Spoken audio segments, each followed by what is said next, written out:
Absolutely. They need to even out the series here tonight. And after that Game 3 win, that electric atmosphere that was here on Friday, the team is hoping for a repeat performance.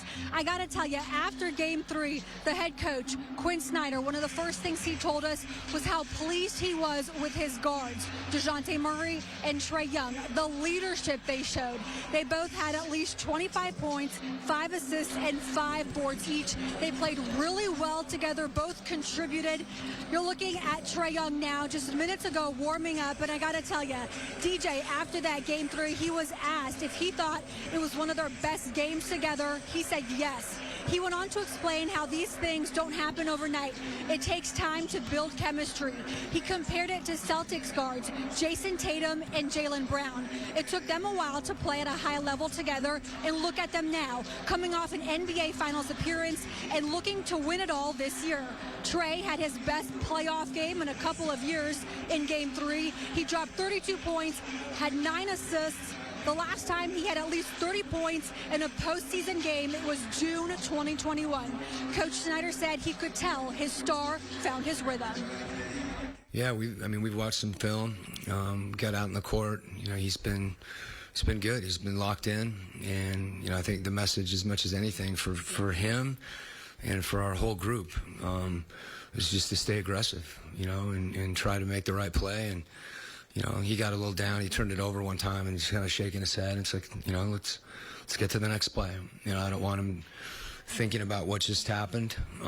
Just stay aggressive and, make every mistake can make you better if you process it the right way. We'll need a repeat performance from DJ and Trae Young in Game 4 tonight. But beyond the two guards, Clint Capella, he had a double-double, 10 points, 11 boards. I got to say, the bench also balled out. 44 bench points in Game 3. JJ, Bogey, Sadiq Bey, they did that. It's going to take an entire team to beat the Boston Celtics here tonight. But if they can do it, they're going back to Boston for a Game 5 on Tuesday with an evened out series. Reporting live from State Farm Arena, Emily Gagnon, Atlanta News First. So exciting. Welcome into State Farm Arena, where tonight the Hawks lost 129-121 against the Celtics. The Celtics are up 3-1 in the series, in this first round series. I got to tell you, we just heard from DeAndre Hunter, who scored 27 points tonight. That was a season high for him. And he said, you know what, they just came out too slow. They did not match Boston's intensity, and that's why they're in this win or go home situation. For me, I got to say, it's deja vu. At this time last year against the Heat in that first round series, it was the same situation. They were down 3-1 going back to Miami, and that's when they lost. Managed one win against the Heat. And if you ask me, I think that's exactly what's going to happen against Boston. They'll manage that one win that they got Friday night. And before we take it to some Trae Young video of his performance tonight, I want to say this game, it was a Celtics home game. So many Boston fans in the house at State Farm Arena. It did not match the Game 3 atmosphere that was all Hawks in here on Friday night. Let's take it out to Trae Young, who came out slow in that first half, but second half, he came on pretty heavy. I got to say, he led everyone with 35 points. Add 15 assists to that for a double-double. The last time Trae had 35 in a playoff game, it was June of 2021 in Game 3 of the Eastern Conference Finals against Milwaukee. Quinn Snyder told us after Game 3, his star had found his rhythm. Young found it again tonight, but it was too late. Back-to-back games with at least 32 points is what his team needs from him at this time of the year. DeJounte Murray and Trae combined for 58 points, 21 assists, and 12 boards in Game 4. So even better than Game 3 when they had one of their best games together. The Hawks were down by only 4 points a couple of times in the fourth quarter. They were really trying to come back, but Boston had an answer for Atlanta every time. They were on the rim a lot, and defensively, we started scoring the ball more, but we weren't able to get stops. There was quicker to some loose balls, and we just couldn't make a play. I felt like, on the defensive end to get us there with a chance to cut it further. They just extended it again, and then they had some ifs, guys that can make plays, and they did. They made some shots and some loose balls, and like I said, got on the rim and just extended it again.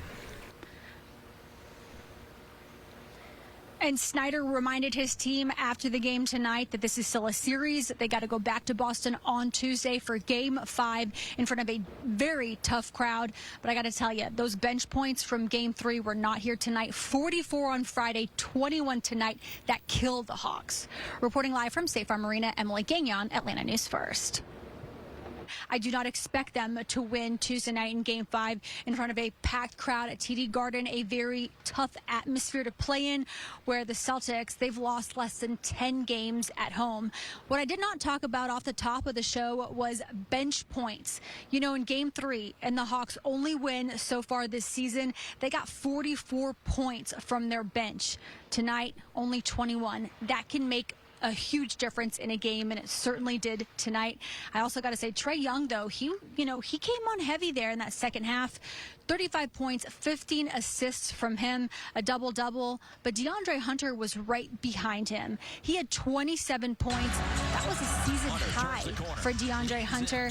The last time Hunter scored 20 points or more in a game, it's been a while. February 15th against the Knicks. The closest he's been to 27 points was February 3rd when he had 26 at Utah. Hunter averaged 15 points during the regular season. He entered tonight's Game 4, averaging 13 points during the postseason. He hasn't always been the most consistent player for the Hawks, but he came up big Sunday night. If this Hunter came to play more often, the Hawks would probably have more wins. As Quinn Snyder and his staff settle in, they'll have to find ways to get the best out of Hunter day in and out. Yeah, I think that's, the message. He's a good shooter and, a really good player. And, sometimes too, when you have a defensive assignment like he has in this series, that can take something out of you. But I'm glad he stayed aggressive, and we need that, and we'll need even more of it in Boston. We've got to get, we've got to have a lot of guys play well. DeJounte Murray and Trae Young, they just are now finding their rhythm, it appears. Game 3 was probably one of the best games that they've played together. They continue to play well tonight.